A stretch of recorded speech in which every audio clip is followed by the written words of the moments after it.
In this video, I want to talk to parents, to youth leaders and mentors out there about how you can help the teenagers in your life who are grieving. Now, I also want to make sure that you know, and I'll link to this particular video, that I have something for teens in depression and also something with teens in suicide, and I encourage you to watch those as well. But I am speaking to anyone out there that has teens in their life that they care about and they love and they want to help.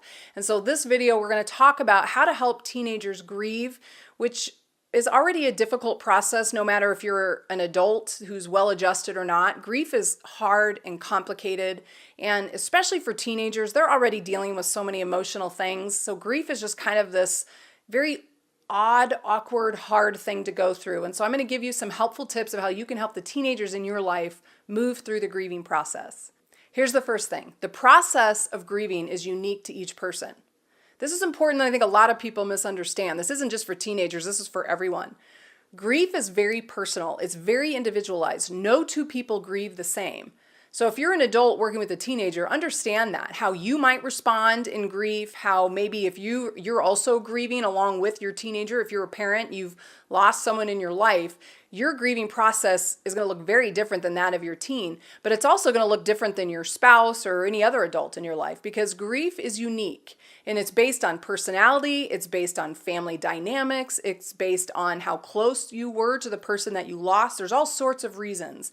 So the first thing is, make sure as an adult walking with a teenager in grief, don't tell them how to grieve, don't have expectations for what that should look like, because it's going to be unique to them. Here's a really good practical tip, and if you're walking with a teenager who's grieving, this is really helpful for them. Do things to remember the lost one that they loved and have lost. So have conversations, talk to the teenager, say, tell me about this person. Tell me the things that you loved about them, admired about them.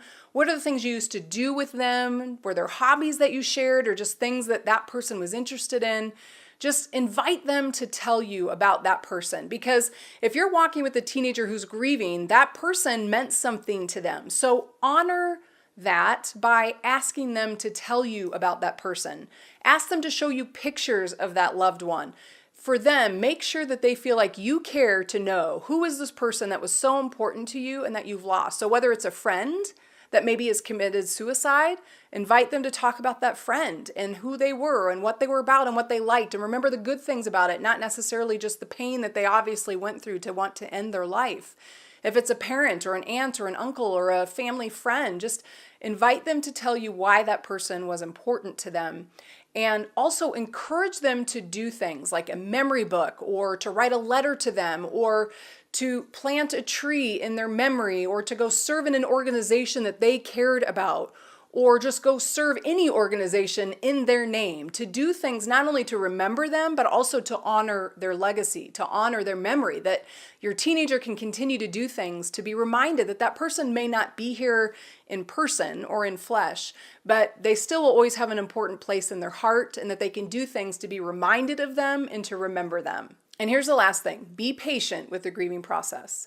So if you're a youth leader or a mentor, so you're maybe only seeing your teenager once a week, once a month, just be patient with the process, check in with them, ask them how they're doing, ask them, other things, just let them talk about the person that they lost, but be patient with them. Again, don't have expectations like chop chop, you should probably be done being so sad about this. Just really honor where they are in their pain, individual as it is, and just encourage them to talk. If you're a parent who's dealing with a teen that's going through a loss, again, just be patient and don't impose your own process of grief on them, and just let it be what it's going to be and take the time that it's going to take. Again, at the end of the day, the best way to help a teenager who is grieving is to just be a good listener and to show them that you love them and that you care about them and that you're there for them. So make sure to use those questions below. Have a conversation as a youth leader team or as a mentoring team or with somebody that you have respect for. If you're parents out there, have a conversation. And just make sure that you're equipped and ready to handle a teenager who's going through grief. Because like I said, grief is complicated no matter who we are, but especially for teenagers, it's just heavy. It's just an added dose of complication and overwhelming to them in many ways. So just be a listening ear who encourages them to move through the grieving process in a healthy way.